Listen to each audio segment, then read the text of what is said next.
Hello, this is David Kozich, Chief Spiritual Officer and Lead Pastor for the Lovemakers Foundation.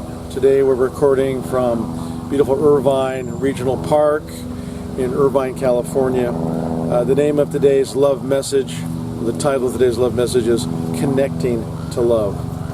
And today is an invitation to you, to all of you, to connect to love with yourself and to whom or whatever. Love exists everywhere and throughout the universe. Love is infinite.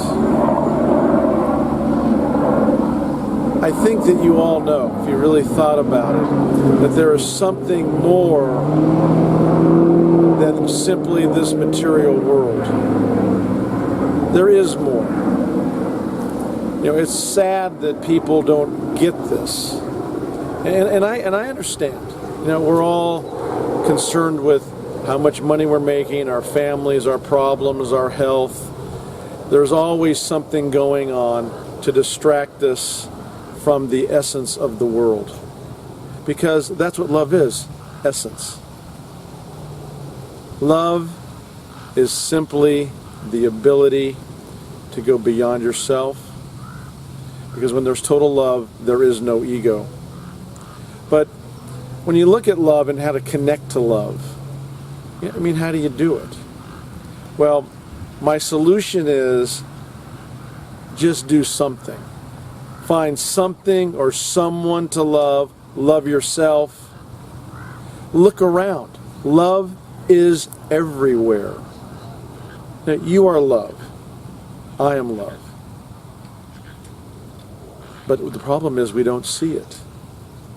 Trust me that love is everywhere.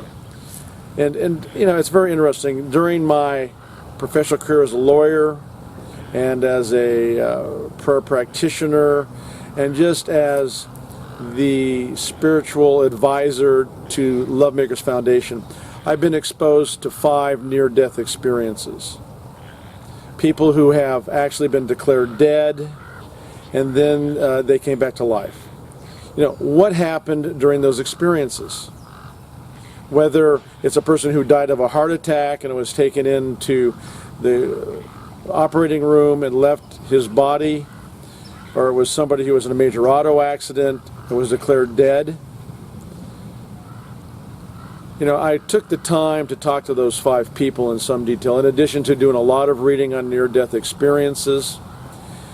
And there are a lot of good books on that, but you know, say what you will.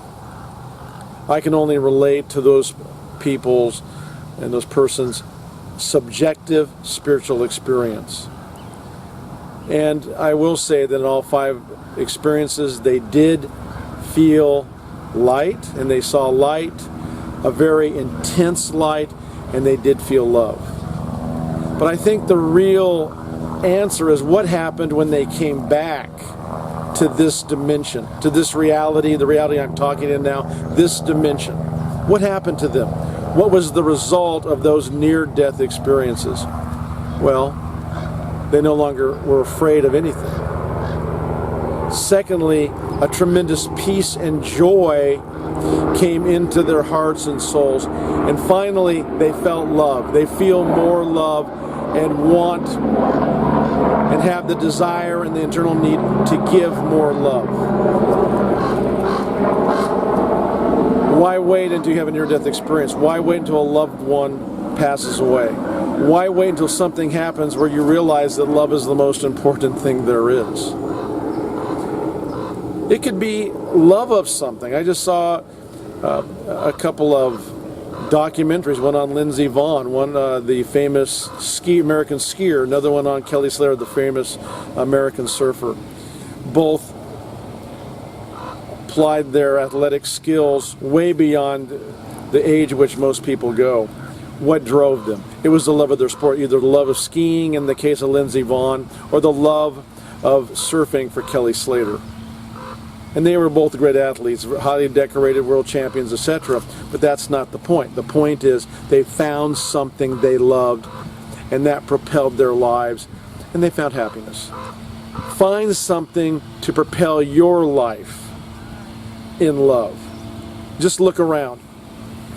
And I think that a quote in the Bible, if you can't find love, I think a quote in the Bible says it very, very succinctly, if I can find it.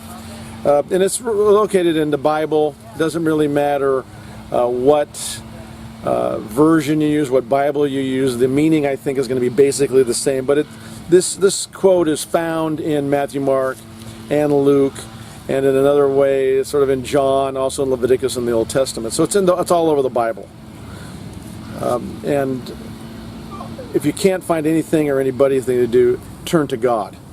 In the New Testament, Jesus says, "You shall love the Lord your God with all your heart and with all your soul, with all your mind."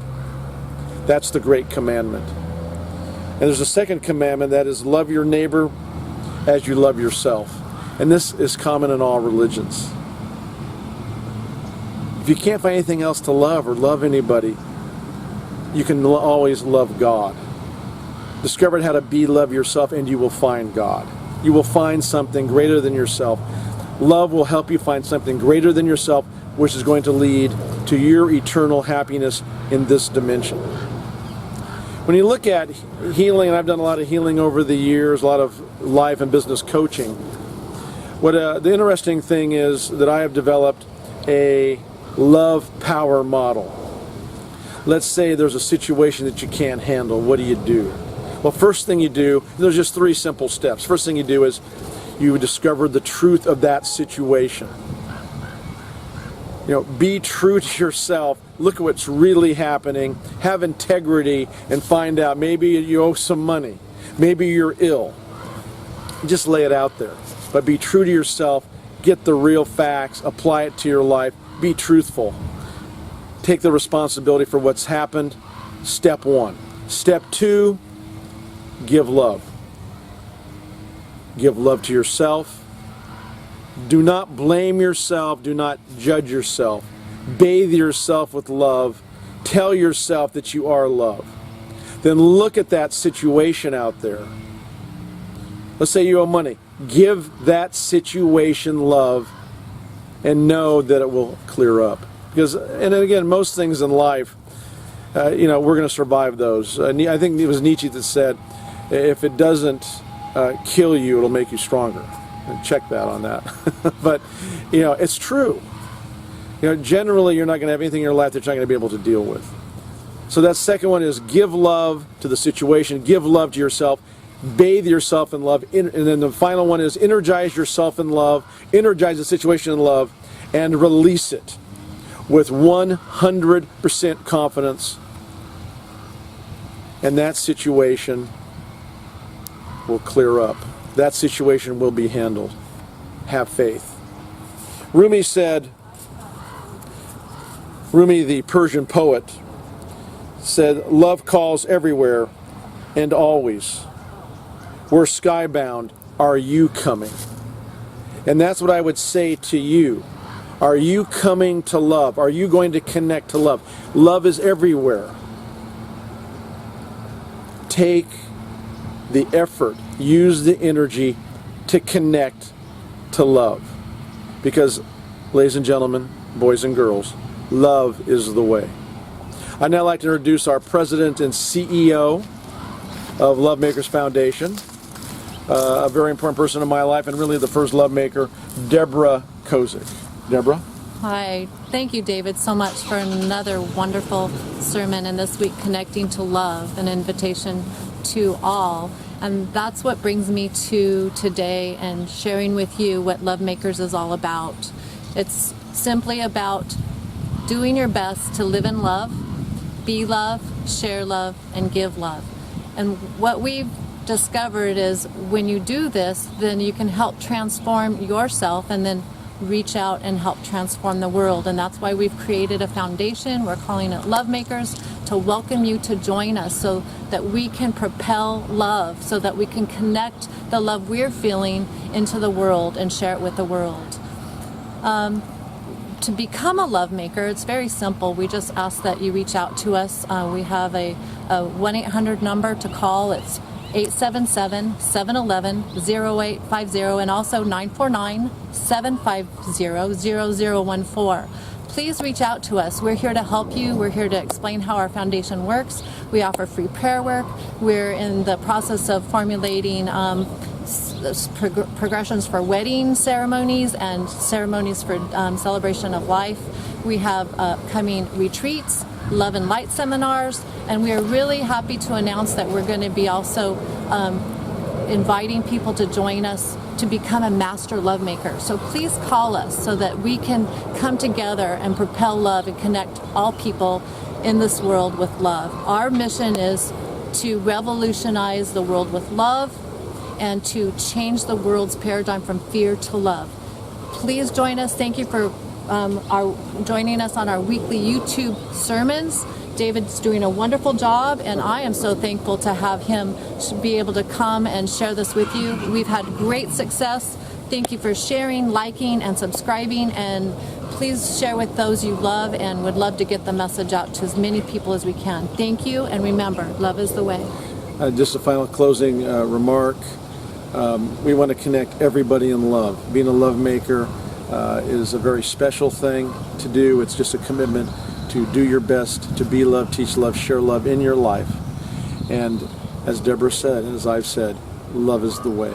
Thank you. And do we have an email address? We do. It's actually lovemakersway@gmail.com, and you can email us there as well. We're here for you, whether it's spiritual counseling, whether it's prayer work, anything you need, call us. We're looking to have love makers. We've got tremendous goals to bring love to this world. And again, love is the way. Thank you. Bye-bye.